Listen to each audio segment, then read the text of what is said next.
దేవుని యొక్క పరిశుద్ధ నామానికి మహిమ కలుగును గాక. దేవునికి స్తోత్రము. చిన్న ప్రార్థన చేసుకుందాం. పరిశుద్ధుడు అయిన దేవానికి స్తోత్రములు తండ్రి. ఇదిగో నాయన ఈ ఉదయకాలముందు చిన్న మందగా చేరి పరిశుద్ధ దినమందు నాయన మిమ్మల్ని స్తుతించడానికి ప్రభా, నా తండ్రి దేవా, నీ యొక్క వాక్యం విని నీ వాక్య ప్రకారం ప్రభా మేము జీవించడానికి వచ్చినటువంటి బిడ్డలందరినీ కూడా ప్రభా మీ దయగలతో ప్రభా ఆశీర్వదించినట్లు కృప దయచేయండి. ఇదిగో ప్రభా వాక్యము చెప్పుకోవచ్చుండగా నా తండ్రి మా శక్తి మా బలము కాదు ప్రభా, నీ శక్తి నీ బలముతోనే ప్రభా, నీ ఆత్మ ద్వారా మాట్లాడినటువంటి గొప్ప కృప బలమును దయచేయమని మమ్మల్ని మేము తగ్గించుకుంటూ నీ దయగలిగిన స్థానికి అప్పగిస్తున్నాం. యేసునామములో కూర్చున్నాము తండ్రి, ఆమేన్. కూర్చుందాం. దేవుని యొక్క పరిశుద్ధ నామములో మనందరము కూడా వాక్యంలోనికి వెళ్తుండగా, వాక్యము అనేది మన యొక్క జీవితానికి పరిశుద్ధపరిచేటువంటిది. ఈ వాక్యమును మనము పరిశుద్ధపరచాలంటే మనము ఏం చేయాలా అనేది కూడా మనకు వాక్యము హెచ్చరిస్తూ ఉంది. రోమీలకు రాసిన పత్రిక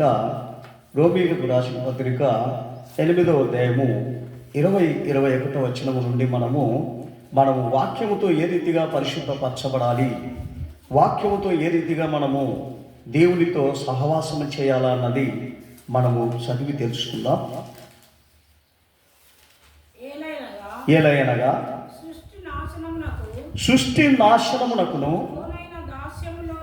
లోనైన దాస్యములో నుండి విడిపింపబడి దేవుని పిల్లలు పొందబోవు మహిమగల స్వాతంత్రము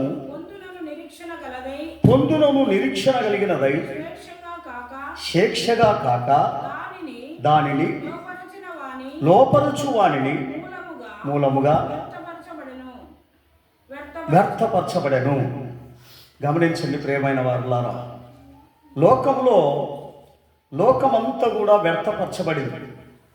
అయితే లోకములో నుండి మనల్ని ఏర్పరచుకున్నాడు దేవుడు. వాక్యము మనల్ని ఏం చేస్తుంది? పరిశుద్ధపరచాలా. పరిశుద్ధపరచడము అంటే ఏమనుకుంటున్నాం మనం? వాక్యం వింటే సరిపోతుందా, లేకపోతే దేవుని యొక్క మందిరంలోనికి వచ్చే సరిపోతుందా? కాదు. వాక్యము మనము పరిశీలన చేయాలి. వాక్యాన్ని మనకు ఏమి దేవుడు మాట్లాడుతున్నాడనేటువంటి నిరీక్షణ మన జీవితంలో కలగాలి.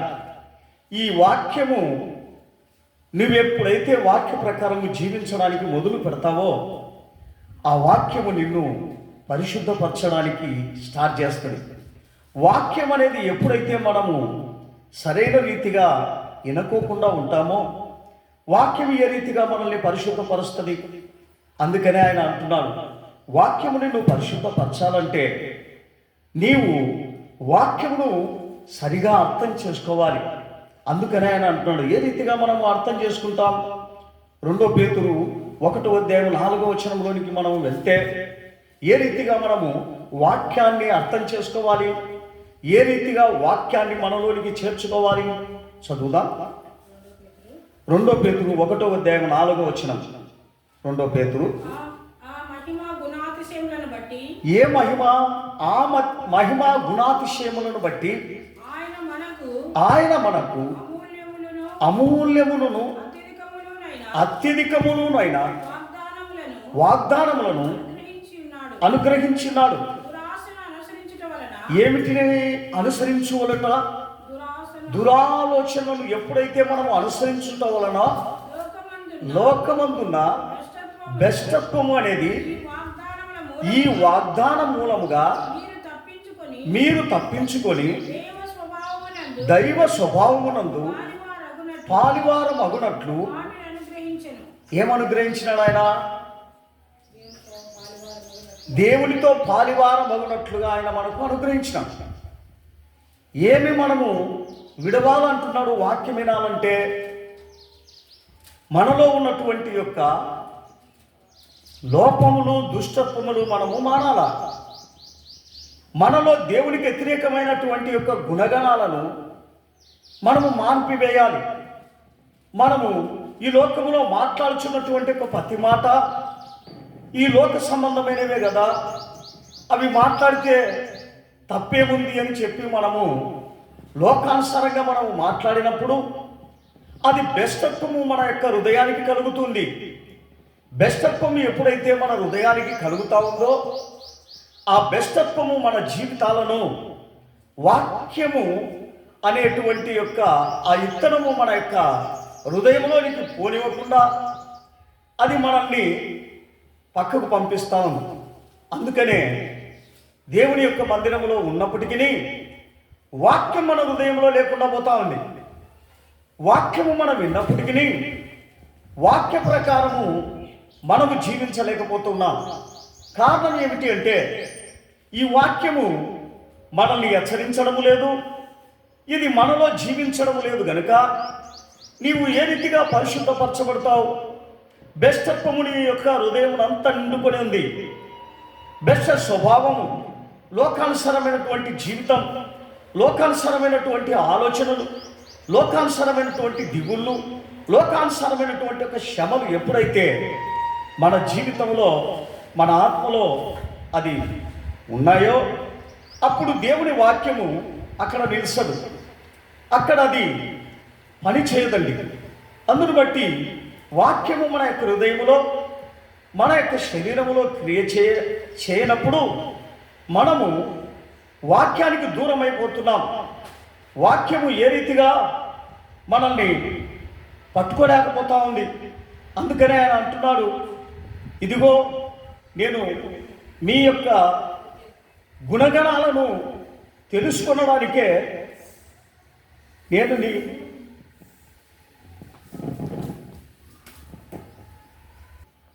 వాక్యం అనేది మనం ప్రతిదినము ధ్యానించాలా, వాక్యాన్ని మనము పరిచలన చేయాలి. ఆ వాక్యమే మనల్ని సర్వసత్యంలోనికి తీసుకొని వెళ్ళాలి. అందుకని ఆయన అంటాడు, ఎఫెసీయులకు రాసిన పత్రిక 2:2 చదువుదాం, 2 నుండి 4 వరకు చదువుదాం. 2 నుండి 4 వరకు చదువుదాం. ఎఫెసీయులకు రాసిన పత్రిక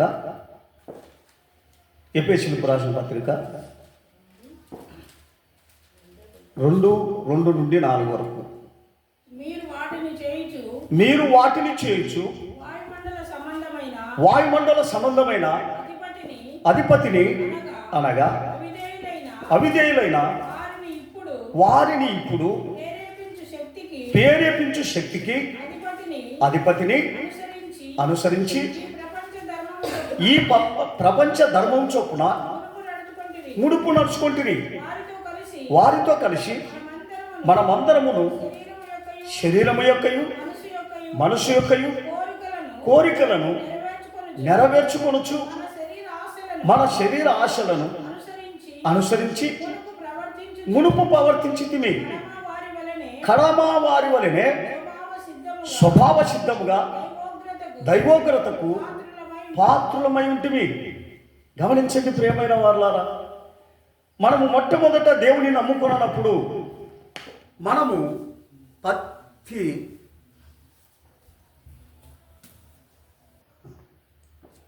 ప్రతి విషయంలో మనము ఈ లోకంలో ఉన్నంత కాలము మనం ఏ రీతిగా జీవించటం అంటే లోకానుసారమైన మనుషులతో చేరి లోకానుసారమైనటువంటి యొక్క జనుల యొక్క వారి యొక్క పరంపర ఆచారములను, వారి పద్ధతులను, వారి యొక్క క్రియలను, వారి యొక్క మాటలను, వారి యొక్క నడవడికలను మనము అప్పుడు చేయుచుంటిమి.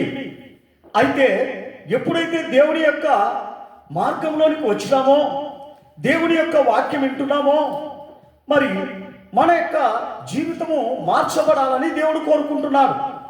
ఏ రీతిగా వాక్యము నాతో మాట్లాడుతూ ఉంది, అప్పుడైతే నేను అన్యునిగా ఉంటిని, ఇప్పుడైతే నేను ఒక పరిశుద్ధునిగా ఉండాలి అనేటువంటి నిశ్చయత మన జీవితాలలో కలగాలి. ఎప్పుడైతే అటువంటి యొక్క జీవితం మన యొక్క జీవితాలలో కలగకుండా పోతే వాక్యం మనల్ని ఏ రీతిగా పరిశుద్ధపరుస్తుంది? గమనించండి ప్రియమైన వాళ్ళారా, మనము ఈ లోకపు యొక్క జనులతోనే, ఈ లోకపు యొక్క మార్గంలోనే, ఈ యొక్క లోకపు యొక్క మరి ఆచారములతోనే మనము జీవిస్తున్నప్పుడు, లోకపు యొక్క మాటలు మాట్లాడుచున్నప్పుడు, లోకపు యొక్క తలంపులలో మనము జీవిస్తున్న మనల్ని వాక్యం వచ్చి ఏ రీతిగా పరిశుద్ధపరుస్తుంది? అందుకనే అంటున్నాడు, వాక్యం పరిశుద్ధపరచాలంటే నీలో ఉన్నటువంటి యొక్క మరి జీవితాన్ని దేవుని వాక్యం వైపు మళ్లించాలా అంటాడు. వాక్యం వైపు నువ్వు మళ్ళించి వాక్య ప్రకారము మనము నడుచుకోవాలనేటువంటి ఒక నిశ్చయత నీలో రావాలా అంటాడు. అందుకనే రోమీయులకు రాసిన పత్రిక 6వ అధ్యాయం 2వ వచనంలో మనం చూసినప్పుడు, రోమీయులకు రాసిన పత్రిక 6 2వ వచనంలో మనం చూసినప్పుడు, రోమా 6:2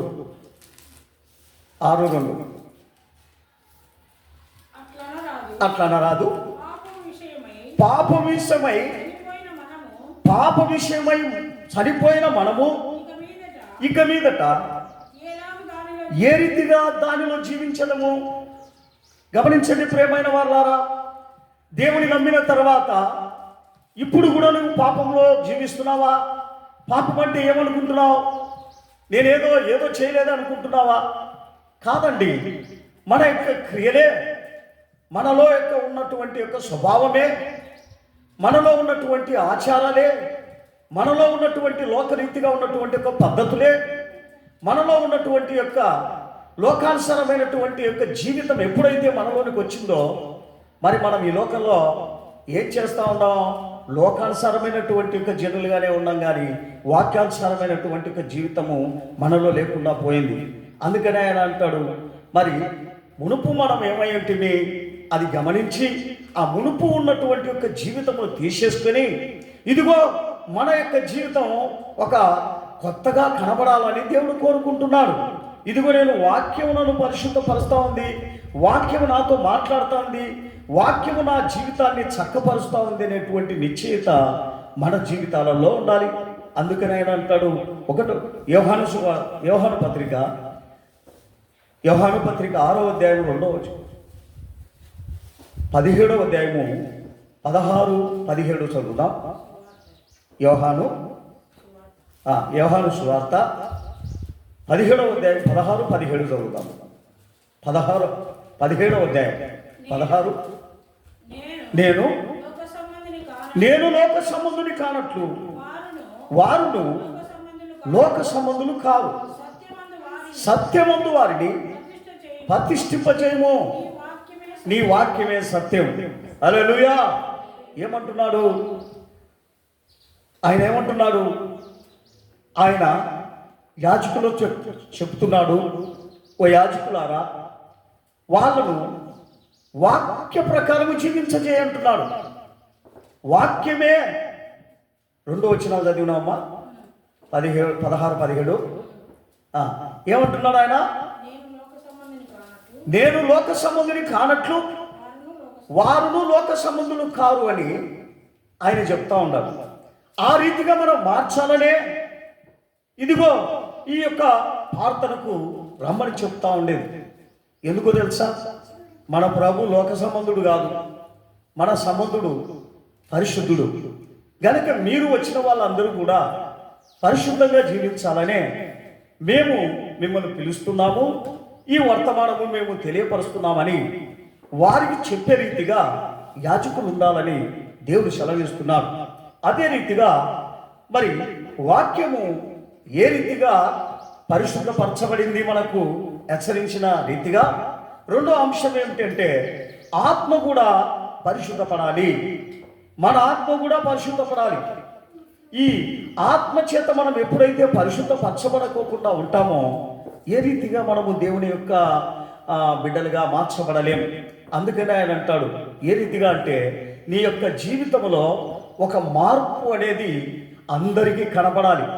అంటే నేను దేవునికి ఒక్కరికే కనబడతాను, ఇతరులకు కనబడను అనేటువంటిది కాదండి దేవుడు చెప్తున్నది.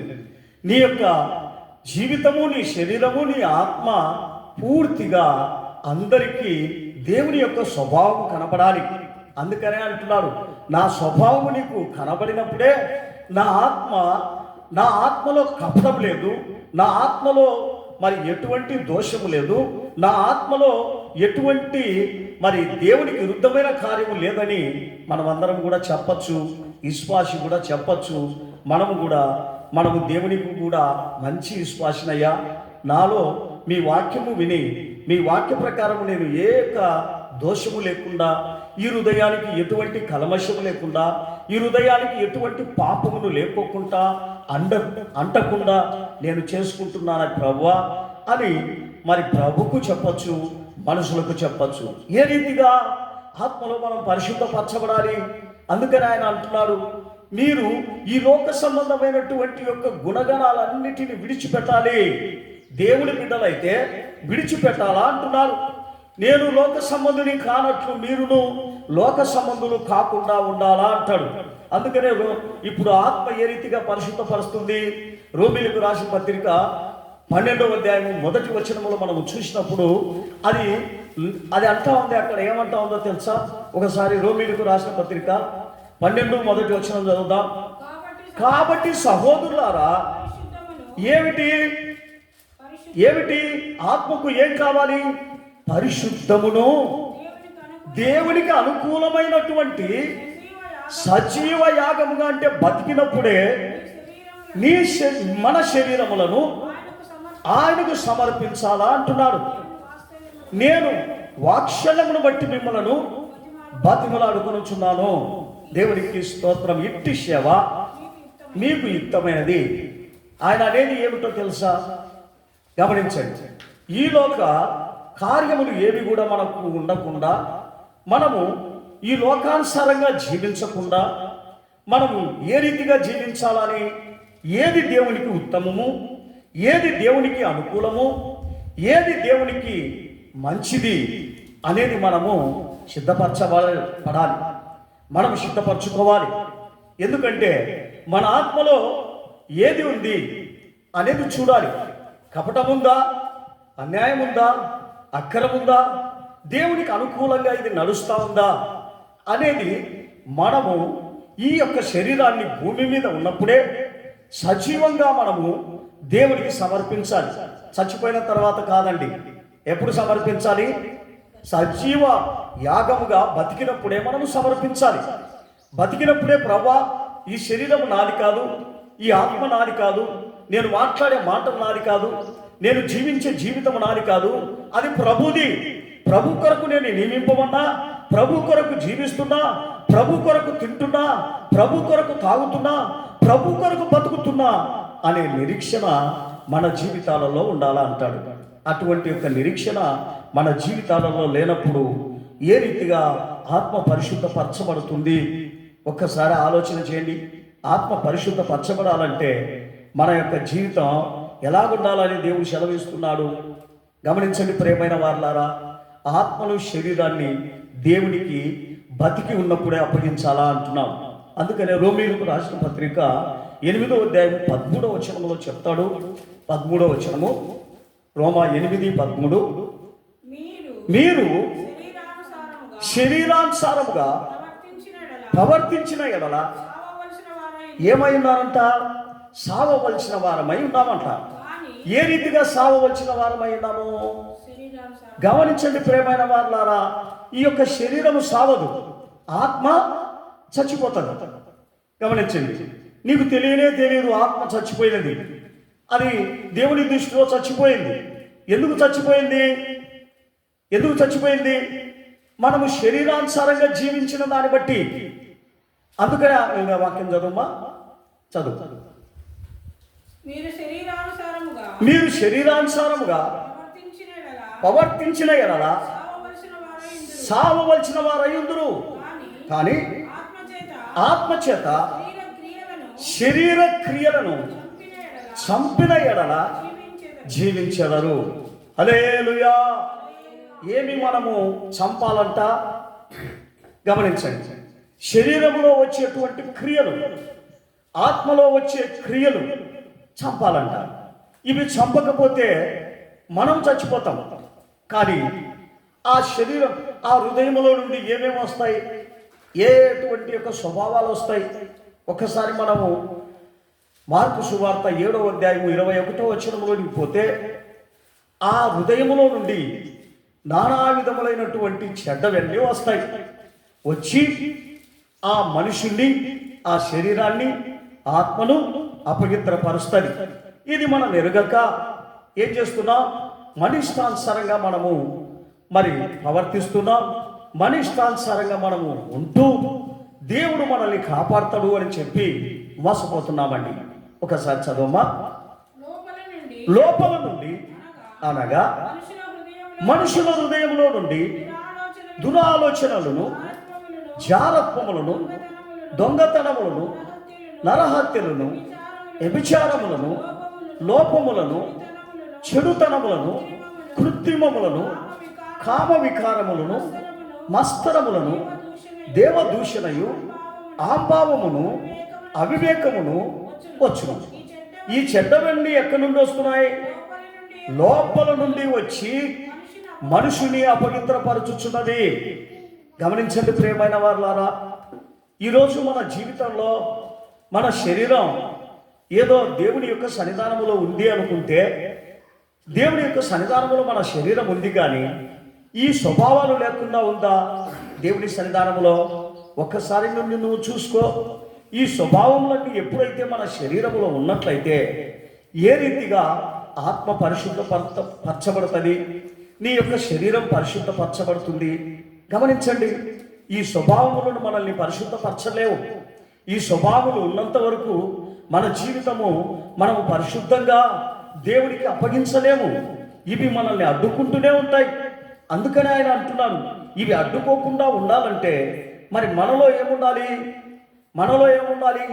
ఇటువంటి యొక్క శరీరానికి, హృదయానికి కలుగుచున్న మాలిన్యమును మనము తీసేయాలి. ఆ రెండిటికి కలవశముగా మరి వస్తున్నటువంటి యొక్క స్వభావములను మనం పారేయాలి, వాటిని చంపాలి. చంపకపోతే అవి మన ఆత్మను చంపుతాయి. మనము బతుకుతూ ఉంటాం, ఏం ప్రయోజనం? చచ్చిపోయి. అలా ఉండకూడదు. అందుకని ఆయన అంటున్నాడు, మీరు వాటిని చంపితేనే బతుకుతారు. వాటిని చంపలేకపోతే మరి ఏ రీతిగా మనం బతుకుతాం? కొలస్సీయులకు రాసిన పత్రిక 3వ అధ్యాయము 10-11 మనం చదువుదాం. కొలస్సీయులకు రాసిన పత్రిక 3వ అధ్యాయము 10-11. కొలస్సీయులకు రాసిన పత్రిక 3:10-11.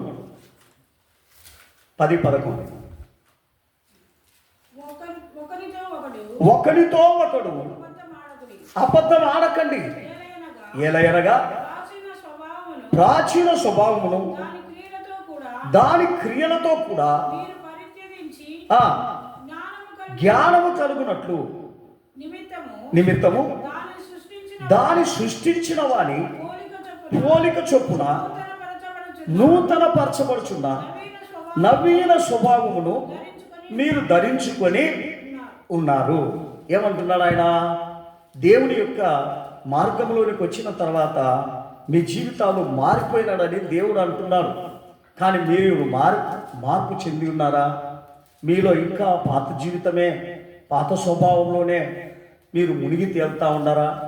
ఒకసారి మనము పాత స్వభావము ఏ యొక్క కోణలో చూసినా, మన శరీరంలో కానీ, మన యొక్క నడవడికల్లో కానీ, మన ప్రవర్తనలో కానీ, మన మాటల్లో కానీ కనిపించకూడదు.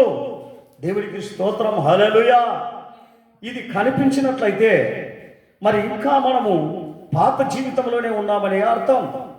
ఈ పాత జీవితంలో మనం ఎప్పుడైతే ఉంటామో మరి దేవుడు మన ఆత్మను ఏ రీతిగా పరిశుద్ధపరుస్తాడు, ఏ రీతిగా అది పరిశుద్ధపరచబడుతుంది, అప్పుడు మనము చూసినప్పుడు మన ఆత్మ ఎలాగా ఉంటుందో అలాగనే పాతదిగానే ఉంటుంది.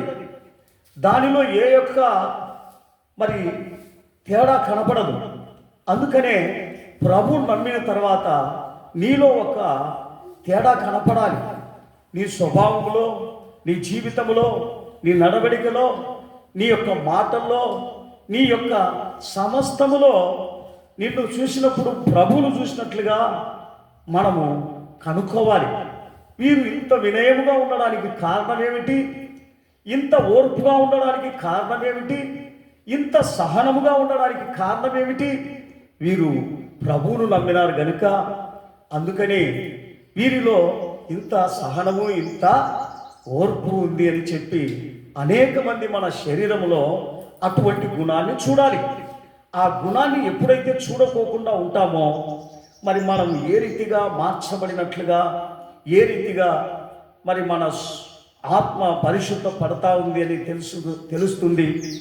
కనుక అది పాతదిగానే కనబడినప్పుడు ఇది పరిశుద్ధపరచబడలేదు అని మనం తెలుసుకోవాలి. కానీ పర్వాలేదులే, మనము దేవుని యొక్క సన్నిధానంలోనికి వెళ్తున్నాం, దేవుడు ఏమైనా దానిని పరిశుద్ధపరుస్తాడేమో అని మనం అనుకోవడం ఎంత దౌర్భాగ్య స్థితి.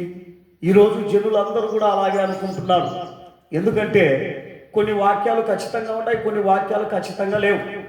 అందును బట్టి తద్దిమా చేసేటప్పుడు ఆ రీతిగా తద్దిమా చేసిన దాన్ని బట్టి దేవుడే మనల్ని పరిశుద్ధపరుస్తాడు, దేవుడే మనల్ని కడుగుతాడు, దేవుడే మనల్ని అన్ని విధాలుగా దేవుని సన్నిధానంలోనికి వెళ్తే సహాయం చేస్తాడని అనుకుంటున్నాం. అదే మోసపోయినటువంటి యొక్క ఉపదేశం. అందుకనే దేవుడు అంటున్నాడు, నీలో లేనిది దేవుడు వచ్చి ఎలా కలుగుతాడు, నీలో లేనిది దేవుడు వచ్చి ఎట్లా నిన్ను ముడతాడు, నీవు ఆహ్వానించితేనే కదా. దేవుడిని ఆహ్వానించకోకుండా నన్ను దేవుడు ముట్టాలా అంటే ఏ రీతిగా ఆయన ముడతాడు, ఏ రీతిగా ఆయన నిన్ను పరిశుద్ధపరుస్తాడు? గమనించండి ప్రియమైన వారులారా. అందుకని ఆయన అంటున్నాడు, 1 కొరింథీయులకు రాసిన పత్రిక 12వ అధ్యాయం 13వ వచనంలో మనం చదివినప్పుడు, 1 కొరింథీయులకు రాసిన పత్రిక 12వ అధ్యాయము 13వ వచనం చదువుదాం. ఎలాగనగా యూదులమైనను గ్రీసు దేశస్థులమైనను దాసులమైనను స్వతంత్రులమైనను మనమందరము ఒక్క శరీరంలోనికి ఒక్క ఆత్మయందే బాప్తిసము పొందితిమి. మనమందరము ఒక్క ఆత్మను పానము చేసిన వాళ్ళమైనాం. గమనించండి, అప్పుడు ప్రార్థనకు పోయే మనమందరము కూడా ఎలాగుండాలి? ఒక్క శరీరంలోనే ఉన్నామంటున్నాడు, ఒక్క ఆత్మ ఎందే ఉన్నామంటున్నాడు. అప్పుడు ఒక్క శరీరంతోనే మనందరం ఉన్నామా? ప్రార్థనకు పోయే వాళ్ళమందరము కూడా ఒకే స్వభావంలో ఉన్నామా? అదేనండి సంఘం అంటున్నాడు. ఆ ఒక్క శరీరమే నా సంఘం. మీరు ఎలాగో జీవిస్తే ఏంటంటే ప్రార్థనకు పోతే బాప్తిసం తీసుకున్నారంటే నా సంఘం అనుకుంటారా? లేకపోతే ఏదో ఒక మరి 500 జనులు 2000 జనులు కూడుకుంటే అది సంఘం అంటారా? కాదండి. శరీరమైన సంఘం అనేది దేవునికి కట్టబడాలి. శరీరమైన ఆత్మ అనేటువంటి యొక్క సంఘము కట్టబడాలి. ఇది కట్టబడకోకుండా నేను దండిగా జనాలు ఉన్న సాటికి నేను వెళ్తున్నా, అక్కడ నాకు ఆ సంఘం ఎత్తబడిపోతుంది కనుక నేను ఎత్తబడిపోతా, జనాలు దండిగా ఉన్నారనడం నీ మూర్ఖత్వము తప్ప మరొకటి లేదు. గనుక సంఘం అంటే ఏమిటో తెలుసా? అది యాడాడ ఉంటుందో ఆ శరీరం, యాడాడ ఉంటుందో ఆత్మ, పరిశుద్ధపరచబడిన ఆత్మ, పరచబడిన శరీరం. ఆ యొక్క శరీరం అనేటువంటి ఒక సంఘం యేసు ప్రభుకు ఇప్పుడు కావాలి. ఇప్పుడు ఎత్తబడిపోవాలంటే ఆ సంఘం కావాలి. ఆ సంఘం కొరకే ప్రభు ప్రాణం పెట్టి, ఆ సంఘం కొరకే పరిశుద్ధమైనటువంటి ఇల్లు కడుతూ ఆ ఇంటిని కట్టి ముగించుకొని రాబోతా ఉన్నాడు, నిన్ను నన్ను దాంట్లో చేర్చడానికి. ఆ పరిశుద్ధమైనటువంటి యొక్క మరి ఆ పట్టణంలో మనము జీవించాలంటే మనలో ఒక మరి మార్పు అనేది కావాలి. ఏ శరీరమైనటువంటి యొక్క సంఘంలోనికి మనం మార్చబడాలి. శరీరమైనటువంటి యొక్క సంఘంలోనికి మనం మార్చబడకపోతే మన శరీరం ఏమాత్రము ఎత్తబడలేదు. అందుకనే మనం ఈ చివరి దినాలలో ఉన్నాం గనక మన శరీరంలో ఉన్న ఏ కల్మషమైనను ఒకవేళ ఉన్నట్లయితే ఇప్పుడే తీసేసుకొని వాటిని పరిశుద్ధపరచడానికి దేవునికి ఈ శరీరము బతికి ఉండగానే అప్పగిస్తాము అంటున్నాడు. అందుకనే ఎఫెసీయులకు రాసిన పత్రిక 4వ అధ్యాయం 22 నుండి 24 వరకు మనం చదివితే, ఎఫెసీయులకు రాసిన పత్రిక 4వ అధ్యాయము 22 నుండి 24 వరకు మనం చదివితే, కావున మునుపటి ప్రవర్తన విషయంలో అయితే మనము మోసకరమైనటువంటి జనులం. దురాశలు ఎక్కువ ఉన్నాయి. కానీ ఇప్పుడున్నాయి ఆ దురాశలు? చెప్పండి. మనము దురాశల వలన ఏమైపోయినాం? చెడిపోయినాం అన్నమాట. ప్రాచీన స్వభావం మన దగ్గరికి వచ్చింది. మీ చిత్త వృద్ధి యందు నూతన పరచబడిన వారై నీతియు యథార్థమైన భక్తియు కలవారై దేవుని పోలికగా సృష్టింపబడిన నవీన స్వభావమును ధరించుకొనవలెను. గమనించండి ప్రియమైన వారలారా, మునుపు విషయం అయితే మన పాత జీవితం, కానీ యేసు ప్రభులోనికి వచ్చిన తర్వాత కొత్త జీవితం ఉందా? లేకపోతే అదే పాత జీవితం, అదే పాత మాటలు, అదే పాత యొక్క స్వభావము, పాత యొక్క గుణగణాలన్నీ పెట్టుకొని మనము దేవుని సన్నిధానంలో కనపడుతూ ఉంటే ఈ శరీరము ఏ రీతిగా అది పరిశుద్ధపడుతుంది? గమనించండి ప్రియమైన వారలారా, ఇది పరిశుద్ధపరచబడాలంటే నీలో మరి లోకంలో జనులు కూడా మార్పు చూడాలి. అదే కుళ్ళు కపటం, అదే వేషధారణ, అదే రాజకీయాలు, ఒకరి మీద ఒకరికి చెప్పడము, ఒకరిని చూసి ఒకరికి ఓర్పు లేకుండా ఉండడము, ఒకరి గురించి ఒకరము మనము దురుభాషలు మాట్లాడడము, ఇటువంటి యొక్క స్వభావం నీ దగ్గర ఉన్నంత వరకు నువ్వు ఏ రీతిగా పరిశుద్ధపరచబడినావు? వారిని వీరిని చూసి గుసగుసలాడేటువంటి స్వభావం నీ దగ్గర ఉన్నప్పుడు ఏ రీతిగా నువ్వు పరిశుద్ధపరచబడ్డావు? పరచబడలే.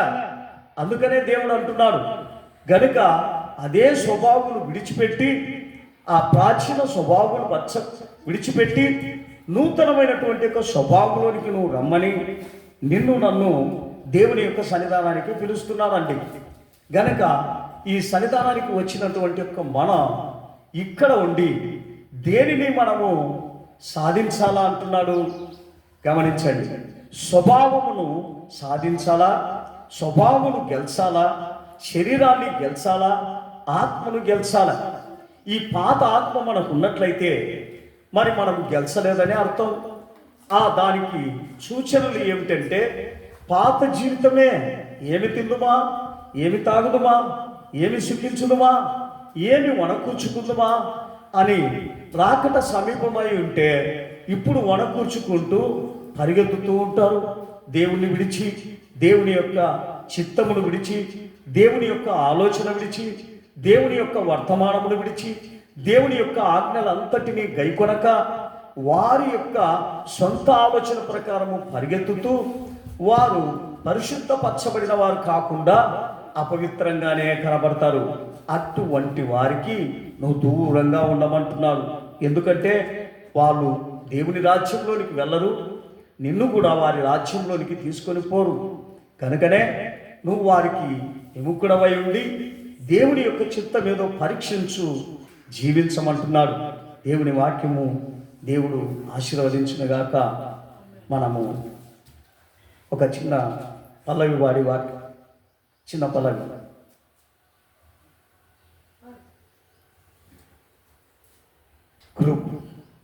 కృపలను తాళంచుచు, కృపలను తాళంచుచు, ఆయుష్కాలమంతా ప్రభుని కృతజ్ఞతతో స్తుతింతు, ఆయుష్కాలమంతా ప్రభుని కృతజ్ఞతతో స్తుతింతు. స్తుతింపబడుచున్నా ఏ ఆయుధముండినను, స్తుతింపబడుచున్నా ఏ ఆయుధముండినను, నాకు విరోధమై వాగ్లదు అని చెప్పిన మాట సత్యం, చెప్పిన మాట సత్యం.